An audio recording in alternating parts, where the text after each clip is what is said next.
Details are surfacing about what MU knew in the years leading up to the recent fatal walkway collapse at University Village Apartments. Good evening, I'm Brittany Pieper. And I'm Jim Rake. Thanks for joining us today. MU released hundreds of pages of records detailing the structural issues at the apartments.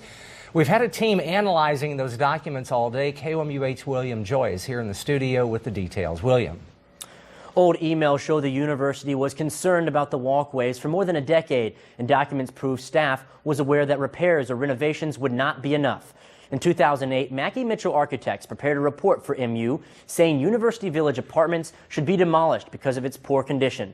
The report specifically says renovation is not a reasonable alternative. The plan shows this photo and says that deteriorating decks are a safety hazard.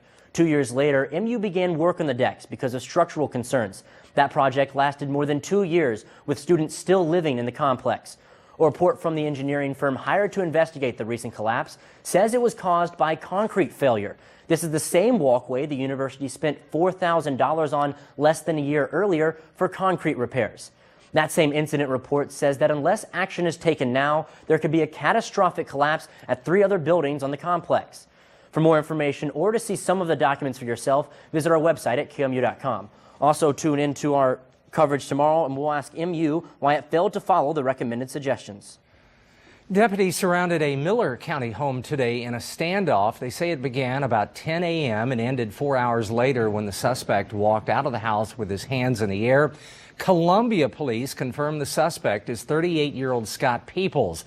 A reported kidnapping started the standoff. Columbia police say the kidnapping victim lived with Peoples in their joint Columbia home. The victim says she escaped from Peoples to make a 911 call for help.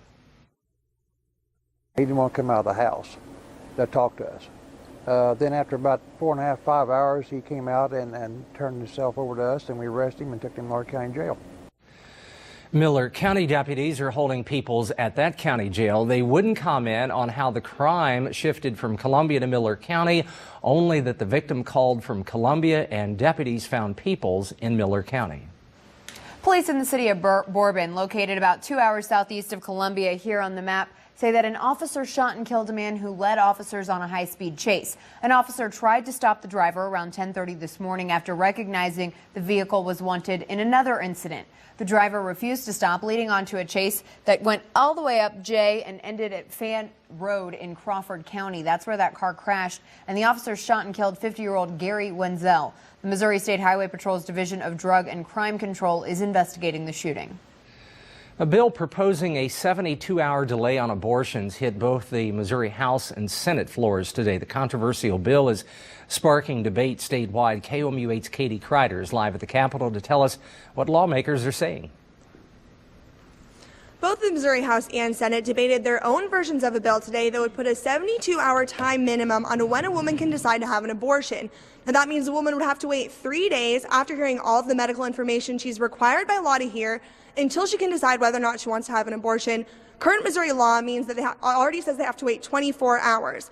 Now, it did get initial approval in the House today. The biggest debate came from the provision that would make them watch an informational video on information they're already required by law to hear.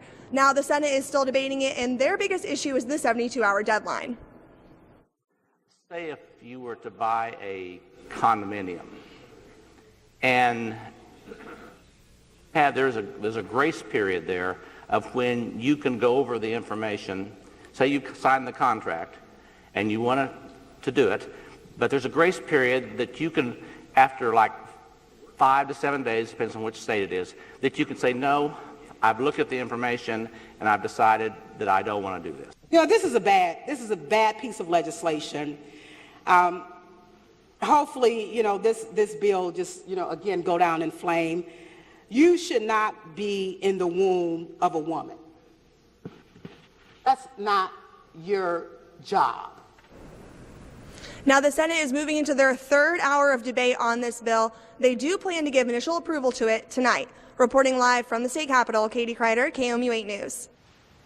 Right now, the room at the Inn Winter Shelter is providing warmth and safety for the last time this year. KOMU8's Elizabeth Coleman joins us live from the current home of the shelter, Broadway Christian Church, to share how one volunteer there is working to inspire homeless guests. Since January, the room at the Inn has seen roughly 200 different people walk through the door. Although they are all unique, they all share the similarity of being homeless. This year, though, there's a new volunteer who's able to empathize with those guests. It's hard for me to even grasp. Last year, I was checking in. For the past 3 years, Lisa Payne found herself here. Our mission is to provide a warm and safe place to sleep. A guest at Room at the Inn Winter Shelter. As a result of different circumstances, Payne found herself homeless and living out of a car with her husband while battling addiction. Alcohol was it was eating me up. Last year, Payne and her husband stayed at the shelter, but in April, her addiction took its toll on her body and she was put on life support. But support from the shelter never stopped. They were there all the time. The Room at the Inn volunteers that remembered me, people from the churches. It was amazing. Eventually, Payne pulled through not only her illness, but out of homelessness. And now she pays it forward as a volunteer at the shelter.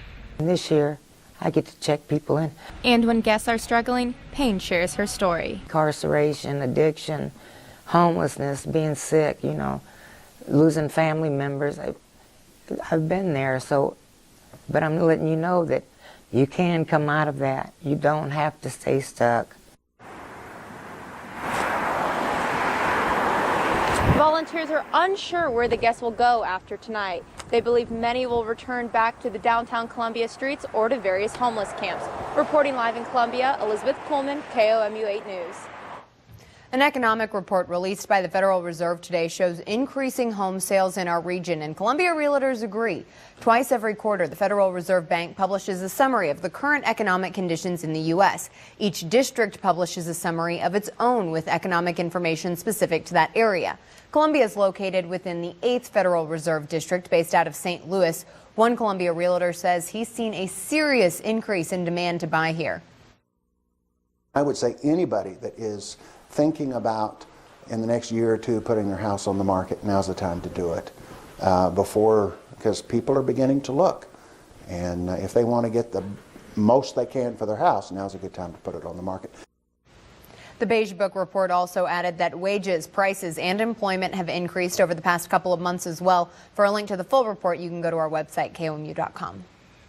A room for guns and a room for drugs. It's all part of the newly renovated evidence unit at the Columbia Police Department. The room with guns is locked at all times. For guns that are part of active investigations and closed cases, the room for drugs has its own new ventilation system that keeps fumes from spreading. Aside from those two areas, a new room is now full of shelves of evidence labeled by case number. The sergeant in charge says this is miles ahead of what it looked like before. I don't want to call it a dungeon, but it was it was pretty dark, and it was pretty hard to get around. These pictures show what the evidence unit used to look like. Beckman said it was a lot of disorganization up until now. We're finally starting to see some warmer temperatures after that snow scare this weekend, so let's check in with Rosie to see what's in store. Brittany, you hit two of my highlights already. Snow, we have to talk a little bit about that, but warmer temperatures, absolutely.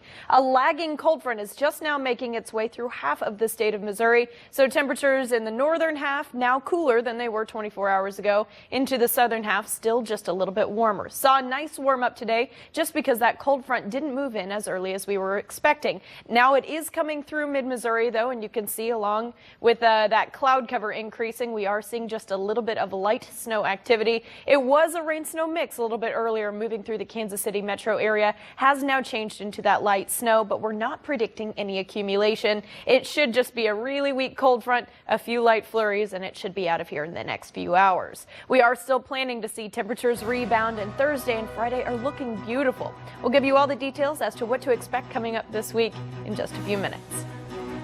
We have some new details out of Ukraine. Amid serious tension, some are still promoting peace. And a new federal proposal could mean a little less change in your pocket. More after the break.